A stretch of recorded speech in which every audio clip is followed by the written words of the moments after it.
Cuando un hombre de aspecto sereno estremeció al mundo entero al filtrar por internet la información más audaz y prohibida de los últimos tiempos, no solo dio un paso gigantesco a favor de la libertad de expresión universal, sino también por el derecho de la gente a saber la verdad.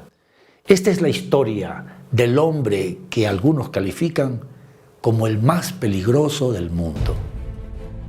Julian Assange nació en Townsville, al noreste de Australia, en 1971. Christine, su madre, se separa del padre de Julian y se casa con un productor de teatro llamado Brett Assange, quien adopta al niño. Julian recuerda momentos maravillosos con su familia en Magnetic Island, una isla que alberga un parque nacional. Es un lugar paradisíaco frente a la ciudad de Townsville. Aquí fue donde Julian pasó la mayor parte de su niñez y se define a sí mismo como una especie de Tom Sawyer. Tenía un caballo, dice, me construí una balsa y pasaba mucho tiempo pescando. La libertad en que vivió este niño y el contacto con la naturaleza pudo influir en la formación de su carácter y su timidez, superada ampliamente más tarde. De niño tenía una inteligencia despierta. Sus preguntas siempre eran profundas. Es una persona creativa. Cuando tenía 5 años, ya tocaba alguna melodía con la armónica. Lo hacía de una manera muy natural. Sabe escribir maravillosamente. He was very sharp. He was very sharp kid.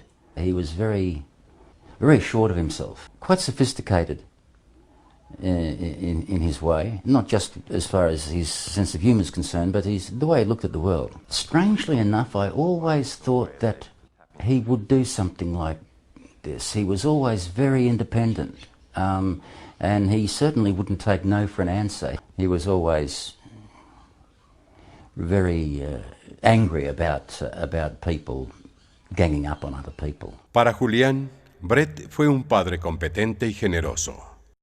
A los 11 años, Julian descubre en una tienda frente a su casa un ordenador de 64 kilobytes de RAM. Su madre se lo compra. Es amor a primera vista. Julian quedó fascinado con el aparato. Con su habilidad para las matemáticas, el joven Julian es capaz de descifrar programas y penetrar en aquellos como un informático experto. De esta manera, comienza a dar sus primeros pasos en su aventura de hacker. Y a pesar de que no existía internet ni las páginas web, habían algunas redes propiedad de compañías públicas y privadas que de inmediato captaron la atención de Assange, quien adopta el seudónimo de Mendax, que viene del latín mentiore, que se podría interpretar como mentiroso entre comillas. Con el módem y el Commodore 64 estaban haciendo en los círculos informáticos la leyenda Assange Mendax, pues su fama crecía por su talento para penetrar en las redes más seguras. A los 17 años, Julian Assange comienza a concebir el proyecto Wikileaks en su casa en Melbourne. Al principio imaginó una compleja red de servidores distribuidos de manera global, donde el intercambio de información pudiese producirse sin que estuviesen presentes ni el emisor ni el receptor. Para cifrar, almacenar y dar a conocer el material, la idea era brillante, pero sobre todo, audaz. Y muy pronto Assange funda el grupo Subversivos Internacionales, una especie de guerrilla cibernética que irrumpe por sorpresa en redes de la Universidad de Harvard y empresas como Citibank o Lloyd, y en organizaciones como la NASA, la OTAN y hasta el Pentágono. La lista completa figura en el libro Underground, escrito por Assange y publicado en 1997. Como prólogo del libro, Assange cita a Oscar Wilde: «Dale una máscara a un hombre y te dirá la verdad». Se manifestaba el genio y el mundo entero estaba a punto de conocerlo. En 1989, un gusano cibernético infectó la red de la NASA y se insinuó la autoría de Assange. La NASA se convierte así en otra víctima de las travesuras del grupo. El FBI sospecha de inmediato de Melbourne e informa a las autoridades australianas que sus archivos habían sido pirateados. El juez australiano no tomó en serio el asunto, aludiendo que Assange era un chico sin malas intenciones. Julian pagó una multa simbólica, pero su punto de vista sobre la libertad de información se puso de manifiesto. Mucho se ha dicho de Julian Assange, que podía pasar frente al ordenador días enteros sin dormir y de repente perder el sentido, que nunca se preocupa por el dinero, que evita los cajeros automáticos para que no lo ubiquen, que duerme en casa de los amigos, no usa reloj, ni auto, ni ropa de marca, y su oficina podría ser un bar o un café, y su compañía más fiel, una portátil. ¿Qué es verdad y qué es leyenda acerca de este hombre? Que fue elegido por la revista Time Hombre del Año. Es difícil decirlo, pero lo que no se puede negar es que Julian Assange, que no tiene ni hogar fijo ni oficina propia, es el hombre que tuvo el valor y la inteligencia para poner en jaque a los más poderosos, incluidos los Estados Unidos de América. Lo han llamado un ángel puro, el hombre más peligroso del mundo. Pirata informático, camaleón, anarquista, marioneta de la CIA, hasta Pimpinela Escarlata, haciendo alusión al héroe de doble identidad. Assange declaró al Times Now y a otros medios: desde 1990 me he involucrado en publicar cosas difíciles para que la gente conozca cómo funciona el mundo en realidad, porque esto permite hacer del mundo un lugar más justo.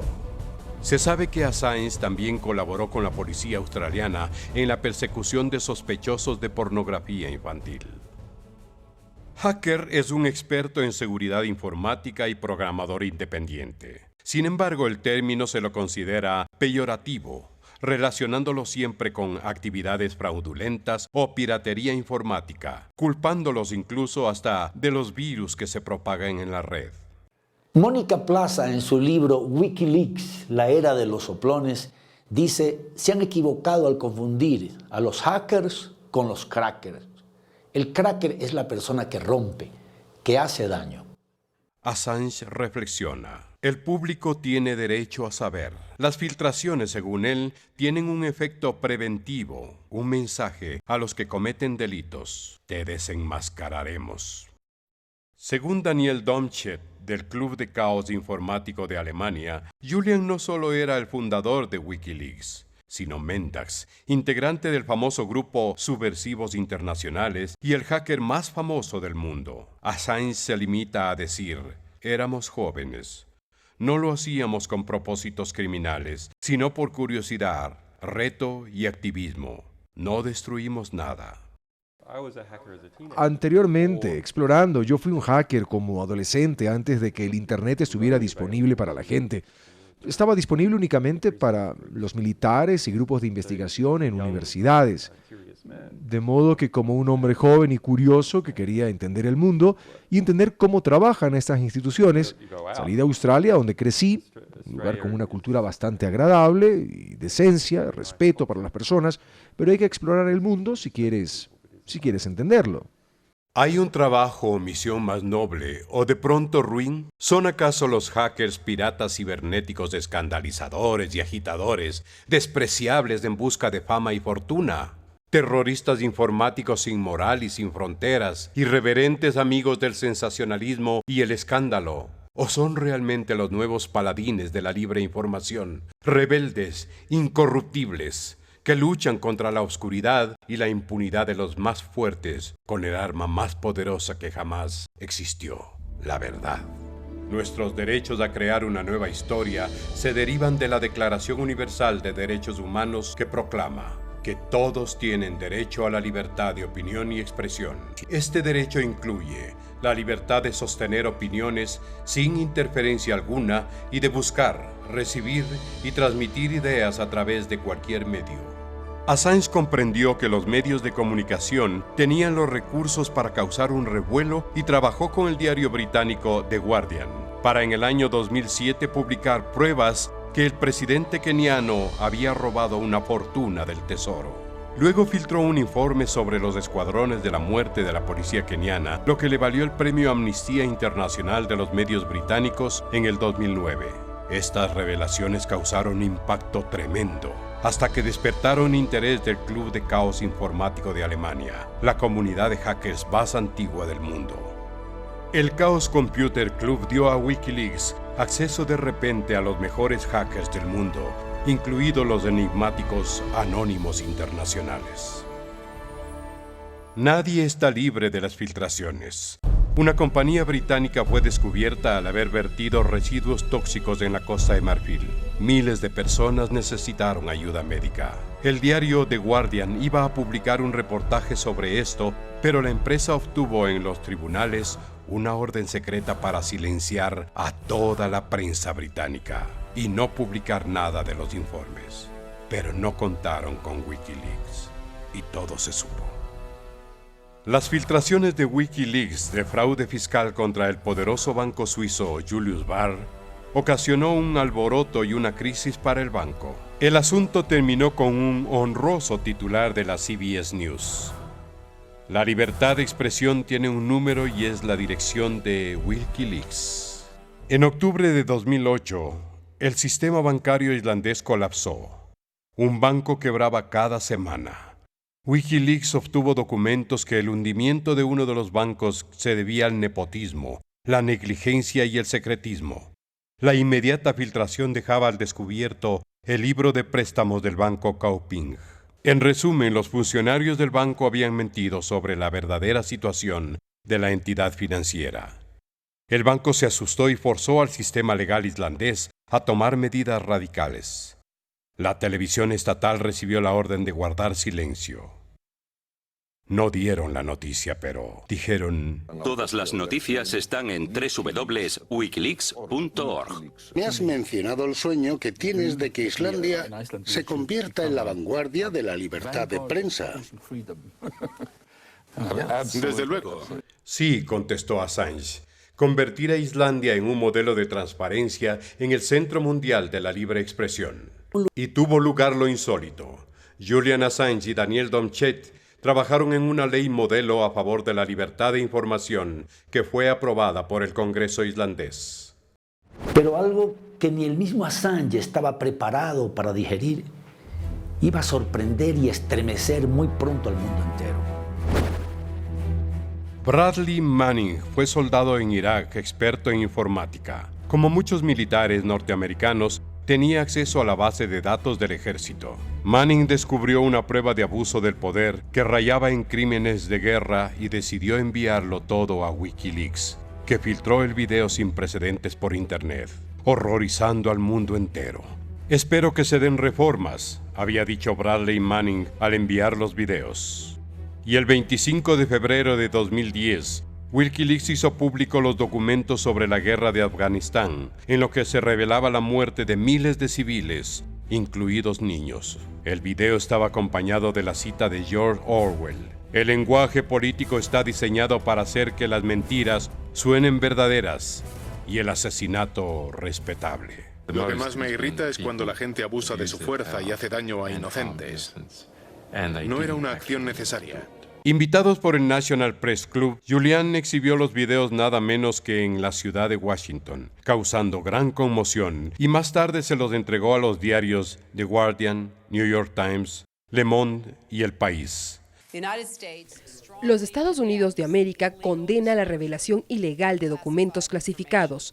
Esto pone en riesgo la vida de la gente y amenaza a la seguridad nacional. Debilita los esfuerzos de trabajar en conjunto con otros países para ayudar a resolver sus conflictos.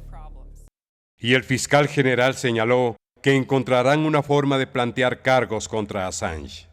Un vocero del Pentágono sentenció que se peleaba con las reglas de la guerra y Assange respondió que si así eran las reglas, tendrán que cambiarlas. El Pentágono hizo arrestar a Manning en mayo, que ahora enfrenta 50 años de cárcel, y hasta han pedido la pena de muerte, una sentencia espantosa que atenta contra todo principio de justicia, los derechos humanos y la propia Constitución de los Estados Unidos de América. El soldado Manning denunció heroicamente un crimen de guerra para que se den reformas, no para beneficiarse personalmente de ninguna manera. El pueblo norteamericano y el Congreso deben exigir el indulto inmediato del soldado Manning, de apenas 20 años, que actuó movido por su conciencia y por amor a su patria. El 5 de abril, Wikileaks colgó el video Asesinatos Colaterales en Internet y solo en YouTube llegó a 10 millones de reproducciones. Julian Assange sabía que las filtraciones de los diarios de Afganistán molestarían a muchos. Entonces pidió permiso para residir en Suecia, país pionero en leyes contundentes a favor de la libertad de prensa. Un sector incluso pidió que se le otorgue el Premio Nobel de la Paz. La presencia de Assange provocó un alboroto de los medios suecos. Nadie quería perderse al hacker que había publicado en 3 años más que todas las agencias del mundo. Pero Assange no acababa de instalarse en Suecia, que las cosas cambiaron para él. El 20 de agosto de 2010, la Fiscalía sueca sorpresivamente ordenó su captura, acusándolo nada menos que de violación. Assange negó todos los cargos, declaró que se trataba de una campaña sucia, que él había venido a Suecia como refugiado debido a una dura lucha editorial con el Pentágono. Por eso estoy triste y decepcionado, por cómo han abusado del sistema judicial sueco. Una miembro del Parlamento sueco, Birgitta Jonsdottir, declaró: Nos preocupó cómo se mezcló el caso con Wikileaks. Debió haber una fiesta en la Embajada de Estados Unidos cuando se supo la noticia. Sin embargo, la cosa se calmó. La Fiscalía sueca no vio en Assange culpabilidad de violación, sino de acoso sexual en todo el asunto. Y así, Julian pudo viajar a Londres. Sin embargo, la cosa no iba a ser tan fácil. En noviembre 18 del 2010, un juez en Estocolmo ordenó la detención in absentia de Assange para responder a preguntas relacionadas con la acusación. Interpol emitió la euroorden de arresto.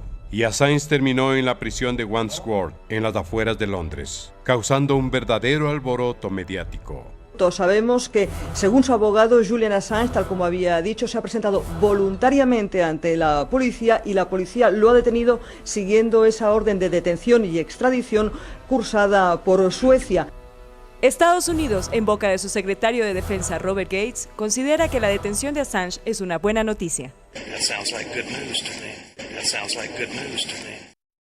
El congresista británico George Galloway manifestó que las denuncias contra el fundador de Wikileaks por abuso sexual son inventadas. La actitud sexual del australiano fue sórdida, pero no pudo considerarse una violación. Finalmente, el juez fijó una fianza exorbitante para el caso, 240,000 libras esterlinas, además de una argolla con GPS que denuncie su paradero. La fianza fue pagada de inmediato por amigos y admiradores, y Julian fue liberado y pasó a arresto domiciliario en casa de un periodista inglés, Vaughan Smith, en las afueras de Londres. Durante los meses que estuvo recluido en la mansión, Wikileaks empezó a difundir 250,000 cables diplomáticos, el mayor número de documentos jamás publicados, descubriendo aspectos oscuros de la diplomacia, sobre todo estadounidense, y causando una gran conmoción mundial. Uno de los cables salidos de la Secretaría del Estado norteamericano ordenaba a sus diplomáticos espiar al secretario general de la ONU y a altos funcionarios. Otro enviado a Washington desde la Embajada de Estados Unidos en Quito contenía acusaciones de corrupción a un alto oficial de policía, asegurando sin ningún fundamento que el presidente de la República conocía sobre el particular y lo toleraba por intereses políticos. Usted echó a la embajadora de Estados Unidos de su país, el Ecuador, debido a la publicación de los cables diplomáticos en Wikileaks. ¿Por qué la echó? ¿No sería más sencillo haber dicho: tengo estos cables diplomáticos, sé lo que piensa, es mejor mantener a diablo conocido? Eso se le dijo, y con qué arrogancia dijo que ella no tenía nada que responder. Era una mujer totalmente adversaria a nuestro gobierno, una mujer de extrema derecha que se quedó en el marco de la Guerra Fría en los años 60, y la gota que derramó el vaso fue el Wikileaks, donde denunciaba que a su vez sus contactos ecuatorianos le habían denunciado que el jefe de policía era un completo